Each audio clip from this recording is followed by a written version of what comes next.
Muchas gracias al Colegio de México. Acabamos de terminar una jornada organizada por el CEDUA, el Centro de Estudios Demográficos, Urbanos y Ambientales, donde analizamos la reforma política de la Ciudad de México.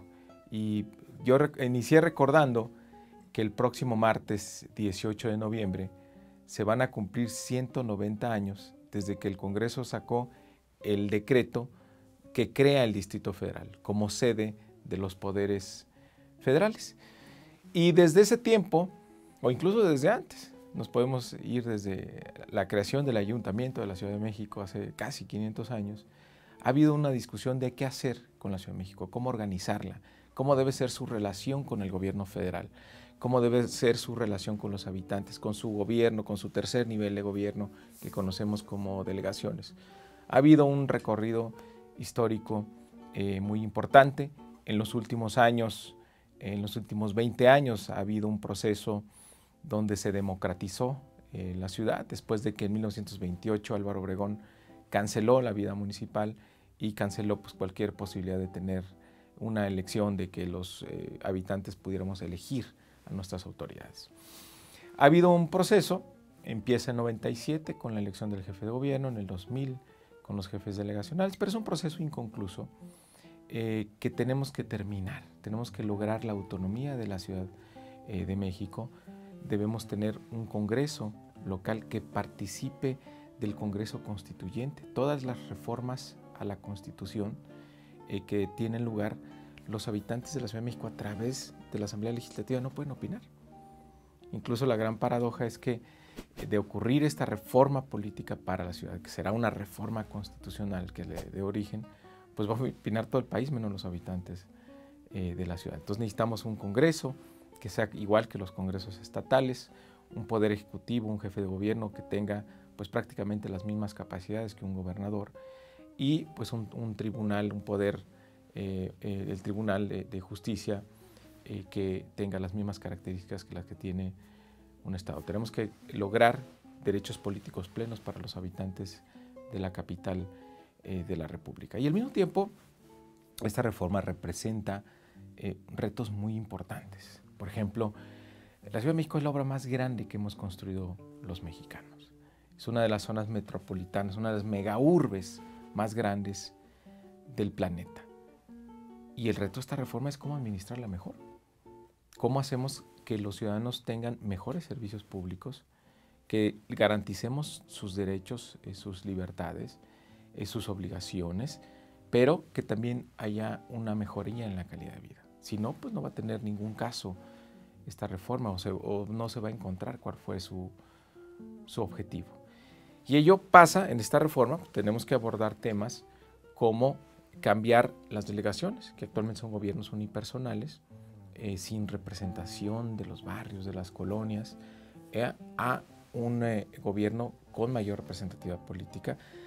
Se está proponiendo que se hagan consejos, algo muy parecido a los municipios, a los cabildos que hay en los municipios, y la delegación se convertiría en una alcaldía, de tal manera que tenga pesos, contrapesos, que estos representantes de los barrios y las colonias, que serán los concejales, le aprueben el presupuesto de tal manera que lo que se vaya a hacer en la delegación sea decidido por todos y además corresponda más a las demandas, a las necesidades de los ciudadanos. Y al mismo tiempo, bueno, tenemos que lograr que este alcalde tenga más facultades para así resolver la problemática que está enfrentando.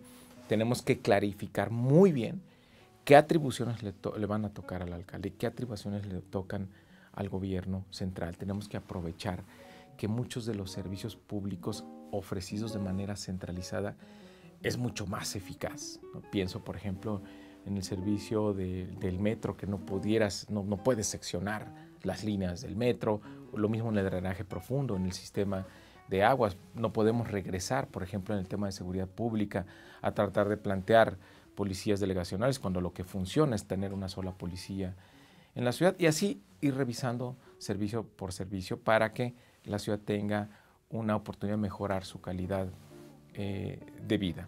También algo muy importante que se lograría si la Ciudad de México es autónoma es que pues vamos a necesitar una constitución. La Ciudad de México nunca ha tenido una constitución.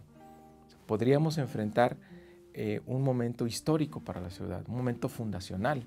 Prácticamente la historia de muchos países y de ciudades pues, se cuenta a partir de las constituciones que han tenido. Son momentos muy importantes y aquí nos puede tocar tener ese momento.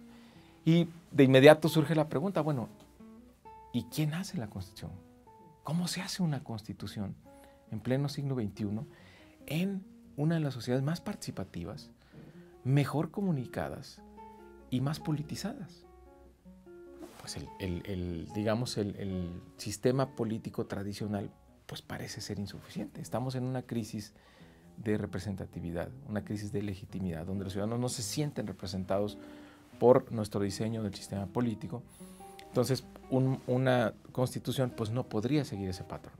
Entonces, hay una gran oportunidad de hacer una asamblea constituyente que sea electa, donde estén grandes ciudadanos, académicos, constitucionalistas, representantes de la sociedad civil, donde ellos planteen la Constitución que queremos, que sea un espejo de lo que somos, de nuestros sueños, de nuestras ambiciones, también de las obligaciones que queremos tener, de nuestros derechos, de nuestras libertades, de cómo nos vamos a organizar, cómo vamos a convivir.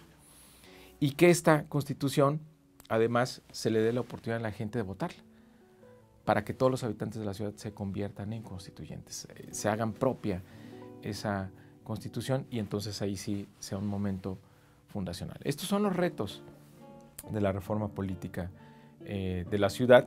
¿Dónde estamos? Bueno, hay un avance importante en el Senado de la República, pero finalmente es una decisión política y tiene que ver con los equilibrios que tenemos actualmente en el Senado.